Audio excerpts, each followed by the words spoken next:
ये 1970 का अशरा था। तारीखी शहर लाहौर में कायम सुन्नी बरेलवी मसलक के मशहूर दीनी मदरसे जामिया नईमिया में 14 साल का एक लड़का नमाज जुमा की इमामत करवाया करता था।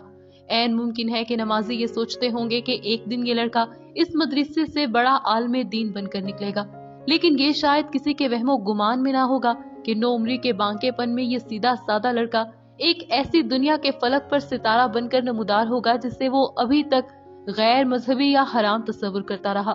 ये कहानी है पाकिस्तानी फिल्म इंडस्ट्री के एक ऐसे नामवर फनकार की जिन्हें तमाशाई सिनेमा स्क्रीन पर गुज़िश्ता 4 दहाइयों से पंजाबी फिल्मों में एक खौफनाक विलन के रूप में देखते आ रहे हैं।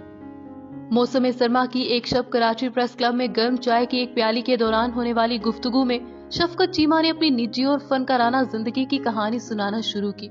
उन्होंने बेतकल्लुफ होकर बताया कि मेरा मजहबी घराने से ताल्लुक है। मेरे वालिद साहब एक जामे मस्जिद के खतीब थे। मैं उस वक्त 14 साल की उम्र में जामिया नईमिया में जुमा की नमाज पढ़ाता था। 14 साल की उम्र में मैंने एक मौलवी साहब के साथ एक फिल्म देखी।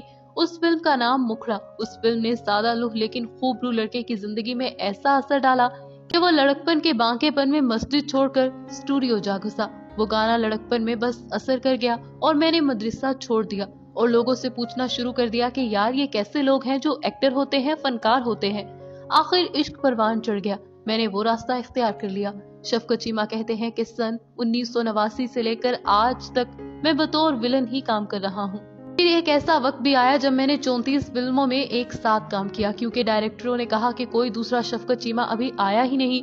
वो ये दावा करते हैं कि उन्होंने अपने 45 साल के फिल्मी करियर में 941 फिल्मों में काम किया है, जो कि उनके मुताबिक पंजाबी फिल्म इंडस्ट्री के सुपरहिट हीरो सुल्तान राही की फिल्मों से भी तादाद में ज्यादा है। ये पूरी दुनिया में एक रिकॉर्ड है। सुल्तान राही साहब की 827 फिल्में हैं, मेरी 941 मूवीज हैं। तकरीबन 17-18 साल तो मैंने बतौर एक्स्ट्रा फाइटर काम किया।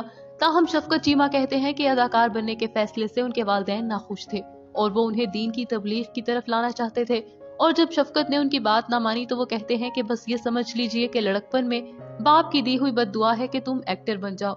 कई दिहाइयों तक शायकीन को लाजवाल फिल्में देने के बाद सन 2000 की दिहाई में ऐसा वक्त आया जब पंजाबी फिल्म इंडस्ट्री जवाल पजीर हो गई। इन्हीं हालात के दौरान शफकत चीमा 42 साल फिल्म इंडस्ट्री में काम करने और शोहरत कमाने के बाद वापस अपने मदरसे की जानिब लौटे। उन्होंने बताया कि एक दिन मुझे कुछ उलमा जामिया नईमिया लेकर गए, जहां मौलाना मुफ्ती रागिब नईमी ने एक ही जुमले में सब बिखेर कर रख दिया। वो बोले, शफकत हुसैन हमारे बड़ों ने एक दरख्त लगाया था जामिया नईमिया, उसको अपने दीन का पानी दिया। हम सब ने मिलकर जब वो दरख्त जवान हो गया तो उसकी करोंबले आ गई, पत्ते लगना शुरू हो गए, तो उस पर बड़े बड़े परिंदे आकर बैठे जिन्होंने अपने घोंसले बनाए। वो परिंदे पता है कौन थे? वो बड़े बड़े उलमा थे। तुम भी तो हमारे परिंदे हो ना। जब वो परिंदे मिंबर पर बैठकर चहचहाते हैं तो सबसे पहले कहते हैं अल्हम्दुलिल्लाह ही रब्बिल आलमीन, लेकिन जब तुम चहचहाते हो तो लोगों के मुंह से क्या निकलता है?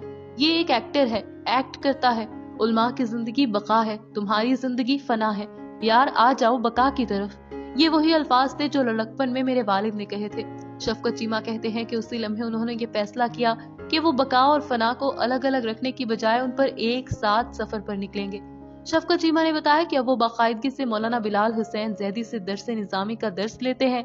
जब मैं खुतबा देता हूँ तो लोग मुझे बहुत सराहते हैं, लेकिन कई लोग ऐसे भी हैं जो फतवा लगा देते हैं कि ये अदाकार है और मिंबर पर नहीं बैठ सकता।